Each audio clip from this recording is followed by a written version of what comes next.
Happening now, the Texas husband who claims he was framed by his own wife for sending poison-laced letters to President Obama. He is speaking out now.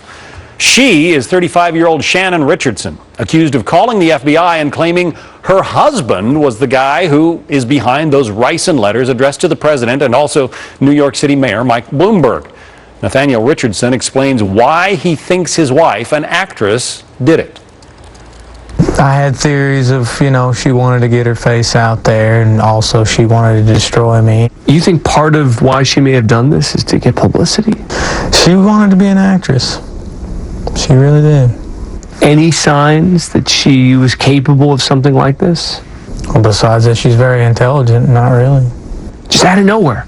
Your wife points the finger at you as the ricin guy. Nowhere. No hints. No suggestions. Nothing that comes to mind. I mean, if I would have saw something earlier on that I thought would point to anything this dangerous, and I'd have blown the whistle on that a long time ago.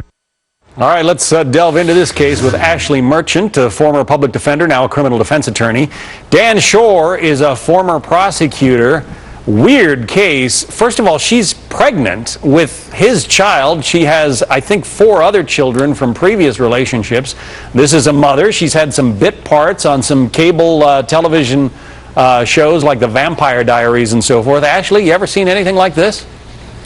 I mean, this is such a cry for help, cry for publicity. I mean, my heart just breaks for this family, for those children, because if she did this for publicity, it's very sad. But I have seen things like this, and I would love to see her evaluated to see if there's actually something going on beneath the surface that she needs some sort of help for. Well, Dan, she apparently called up the FBI and said, hey, those letters that went to President Obama and Mayor Bloomberg that had ricin on them, my husband's the guy who sent them. Turns out it was, well, according to the investigation so far, it turns out it was her. Right. It's not the type of case where the FBI was on to her and then she then told them that it was actually her husband did it. She affirmatively went to the FBI, and this reinforces the important concept that when law enforcement has an allegation that someone broke the law, they need to go beyond the surface and not just say, well, someone says that someone did something and there appears to be evidence corroborating it, so we're going to arrest them. You need to really investigate it. They questioned her. Her story was not consistent, and she failed a lie detector test. That's not admissible in court, but it's a powerful investigative tool to get to the truth. Well, and he has filed for divorce, maybe not surprising. So, she's being held, no bond right now, Ashley.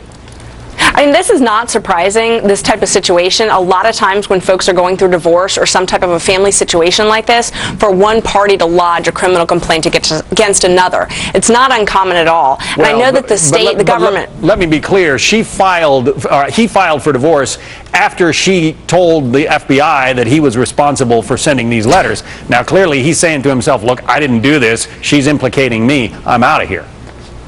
There had to have been something going on, though. I mean, for her to do this and implicate him in this scheme, and then for him to go and file for divorce, it could not have been a happy marriage at that point. Yeah, or she might just be crazy.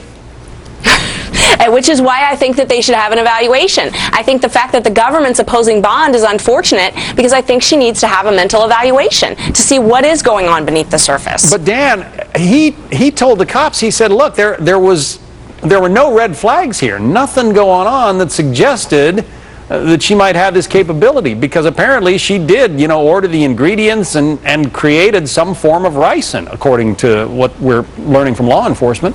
Right, and she's clearly not a well-adjusted person. Even though she's incarcerated, she can still get evaluated for mental issues. It's going to be really tough for her to assert any kind of mental disease or defect defense here, because it's such a thought-out, planned crime, getting the materials, making the ricin. If she really did say that her husband did it, that shows that she knew it was wrong. She knew to blame someone else. According to the FBI affidavit, she's still maintaining that her husband forced her to do it, so there's still more facts that need to be uncovered here. Yeah, well, we will continue to keep an eye on this case. My hat is off to him. He says, look, I'm not going to be angry. I'm done with that. Good for him. Ashley, Dan, thanks. We'll continue to watch this case, have you on again to talk about it some more as it develops. Thank you.